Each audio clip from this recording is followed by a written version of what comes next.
छात्रों, आज हम गद्य भेद के अंतर्गत कहानी का स्वरूप एवं उसका तात्विक परिचय देखेंगे। तो कहानी किसे कहा जाता है? तो कहानी का मतलब होता है कहना। वक्ता और श्रोता के बीच में कही सुनी जाने वाली बात मूलतः कहानी कहलाती है। मनुष्य की स्वाभाविक प्रवृत्ति भी कुछ कहने सुनने की होती है। इस अर्थ में कहानी का संबंध आदिकाल से मानव सभ्यता के साथ चला आ रहा है।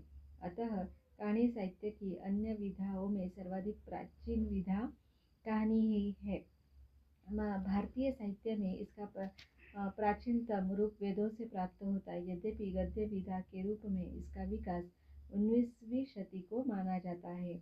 कुछ कहने सुनने की मनुष्य की स्वाभाविक प्रवृत्ति के मूल में भी उसकी जिज्ञासा वृत्ति काम करती है। मनुष्य की इसी जिज्ञासा पूर्ति के लिए कहानी का जन्म हुआ। यह जिज्ञासा पूर्ति ही कहानी के विकास की कहानी है। आजकल गद्य साहित्य के अन्यतम भेद के रूप में कहानी उपन्यास से भी अधिक सशक्त एवं लोकप्रिय विधा साबित हुई है। कहानी को अंग्रेजी में स्टोरी, बांग्ला में गल्प और हिंदी में कहानी तथा संस्कृत में कथा कहा जाता है। कथा में भी कथन कहना अर्थात कहने का भाव है।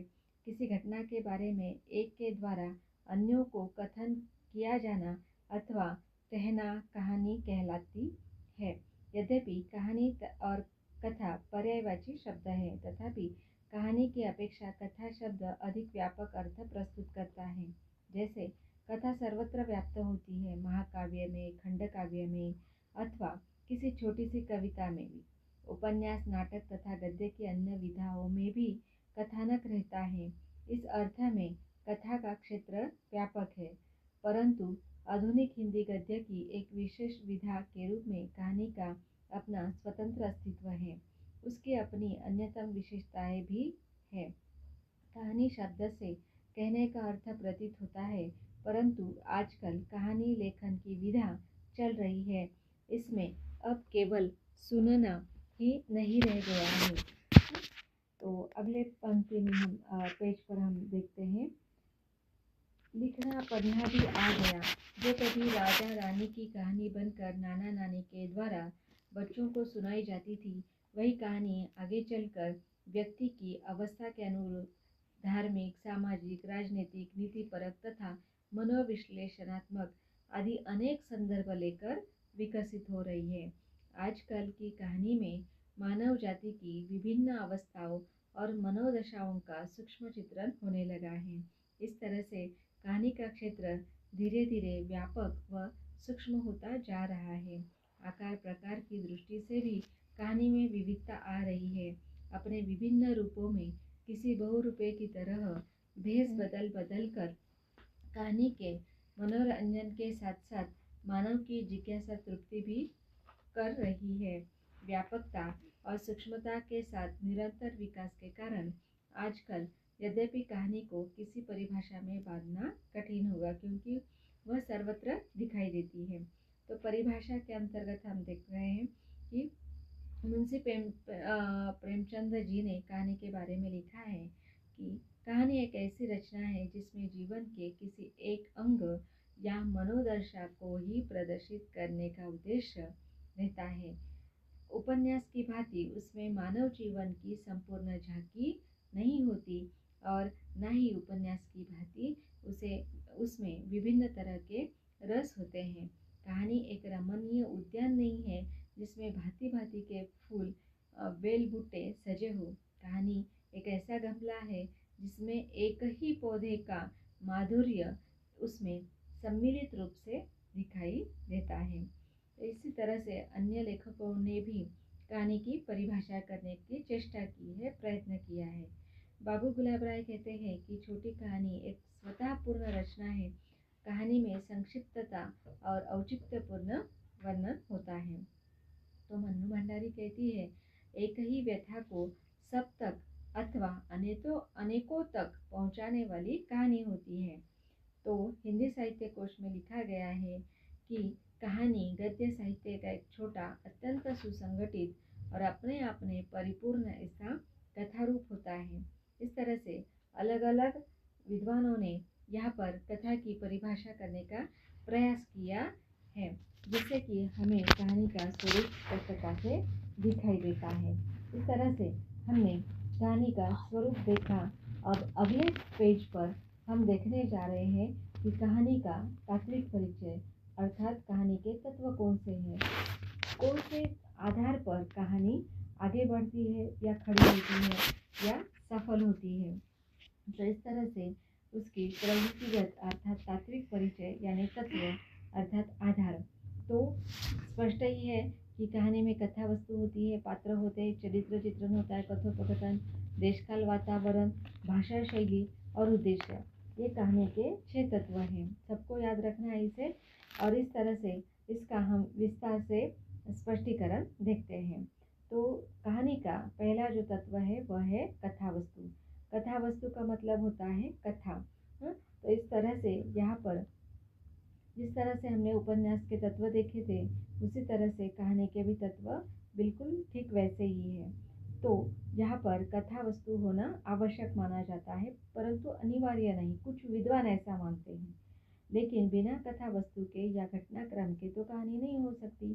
कथा वस्तु तो कहानी का मूल आधार होती है, क्योंकि दैनंदिन जीवन का सामान्य यथार्थ ही कहानी में जीवन का असामान्य कथ्य होता है। परंतु कहानी के क्षेत्र में अथवा प्लॉट सीमित रहती है, यानी छोटा सा इसका कथानक होता है। इसलिए कहानी में कथा वस्तु का विस्तार वैसा नहीं होता जैसे उपन्यास या नाटक में होता है। उपन्यास के समान कहानी में अनेक कथाओं का गुंफन न होकर केवल एक ही कथानक रहता है, और वह भी संक्षिप्त में।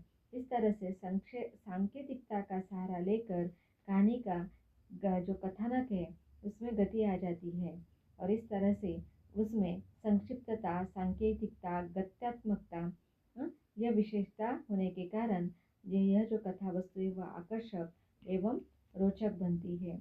इस तरह से पहला जो हमारा कहानी का तत्व था वह है कथा वस्तु।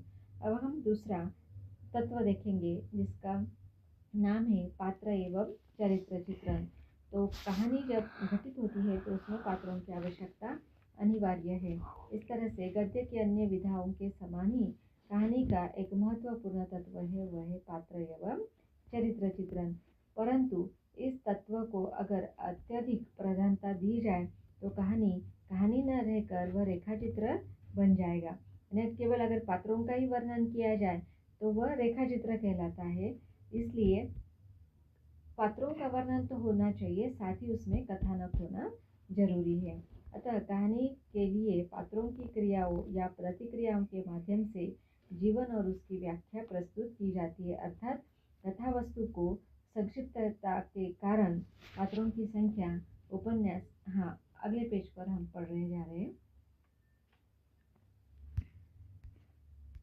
तो कथा वस्तु की जो संक्षिप्तता यानी जो उसका आकार छोटा होता है वह होने के कारण पात्रों की संख्या भी कम होती है। और यहाँ पर तुलना तो बार बार की जा रही है कहानी और उपन्यास में।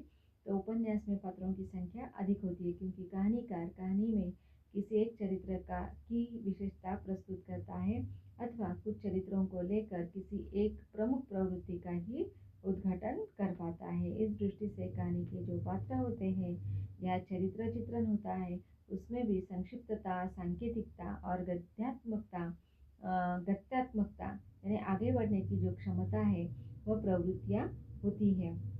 कहानी में उपन्यास के समान पात्रों की भरमार और चरित्र चित्रण का विस्तार नहीं होता।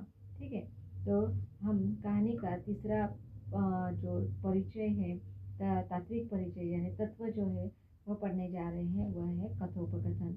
वैसे देखा जाए तो कथोपकथन अथवा संवाद नाटक का एक प्रमुख तत्व है, परंतु गद्य की अन्य विधाओं में भी कथा वस्तु को आगे ले जाने के लिए लेखक कथोपकथन का सहारा लेता है।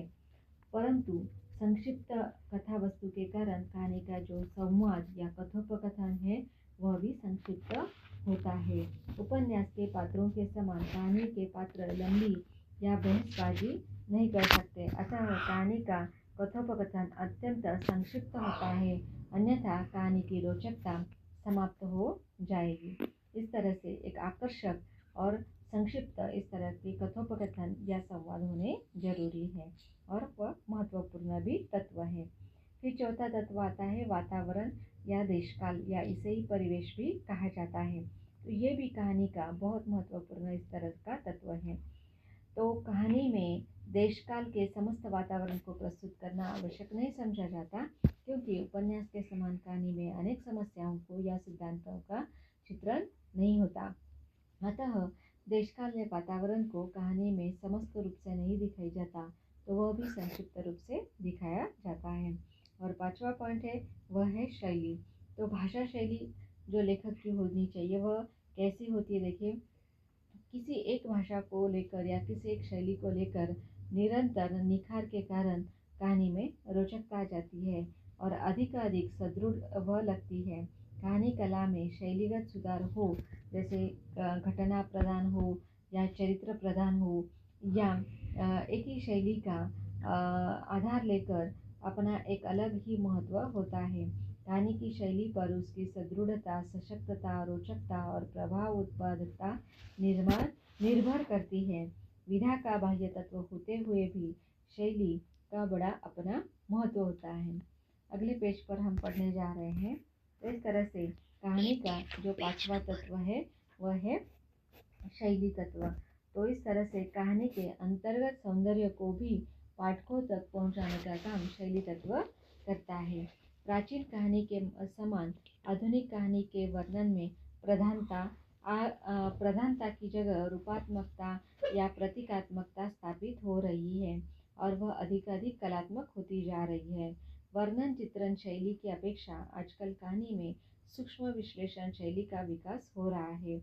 कथन शैली भी, तो इस तरह से अलग अलग शैलियाँ होती है, अलग अलग स्टाइल से ये जो हमारे कहानीकार है वह कहानियों का प्रयोग करके एक कलात्मक विशेषता जो है वह कहानी में प्रयुक्त करते हैं, जिसमें किसी विशेष भाव का अभिव्यक्तिकरण किया जाता है। और फिर हम अंतिम और छठवां तत्व देखने जा रहे हैं कहानी का, और वह है उद्देश्य। तो कोई भी कार्य का जिस तरह से उद्देश्य होता है वैसे ही कहानी का उद्देश्य होता है, परंतु वह उद्देश्य केवल मनोरंजन या जिज्ञासा पूर्ति का न होकर इसमें जीवन के आदर्श की सूचना और संकेत भी कहानी का प्रमुख उद्देश्य रहा है। कहानी अब केवल कथा नहीं रही, मानस की अंतर्व्यथा को जागृत करना, मानव जगत के विविध अभावों में मनुष्य की संवेदना का संवहन करना कहानी का सही उद्देश्य है। इसी उद्देश्यों को लेकर प्रस्तुत करने वाली जो कहानियाँ हैं वह सफल कहानी कहलाती है, और उसको लिखने वाले सफल कहानीकार कहलाते हैं। तो इस तरह से फिर इसका सारांश हम देखते हैं कि कहानी के जो तत्व थे वह कौन से हैं और क्या मायने रखते हैं। कथा वस्तु, पात्र, चरित्र चित्रण, कथोपकथन, देशकाल, वातावरण, शैली और उद्देश्य आदि उपर्युक्त तत्व कहानी के पारस्परिक तत्व है, परंतु उनमें संक्षिप्तता, सांकेतिकता, गत्यात्मकता इत्यादि महत्वपूर्ण प्रवृत्तियां स्वतंत्र विद्यमान रहती है।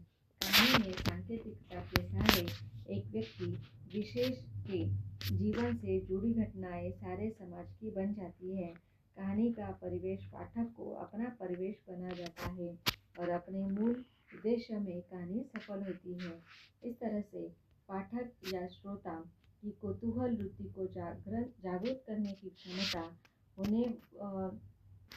का होना भी कहानी में अत्यंत आवश्यक माना जाता है, अन्यथा वह निर्जीव लगती है। कहानी सुनते या पढ़ते समय पाठक या श्रोता को हमेशा यह लगना चाहिए कि आगे क्या होगा, फिर क्या होगा। यही कुतूहल वृत्ति पाठक या श्रोता को कहानी को अंत तक ले जाता है। यह भी कहानी अपने मूल उद्देश्य में सफल साबित होती है। इस तरह से कथा वस्तु, पात्र, चरित्र चित्रण, देशकाल, वातावरण, कथोपकथन, शैली और उद्देश्य, ये 6 तत्व आपको याद रखने हैं, जो कहानी और उपन्यास के एक जैसे ही है, परंतु कहानी के संक्षिप्त और सांकेतिक होते हैं, तो उपन्यास के विस्तृत और व्याख्यात्मक होते हैं। यह आपको याद रखने हैं। ठीक है, धन्यवाद।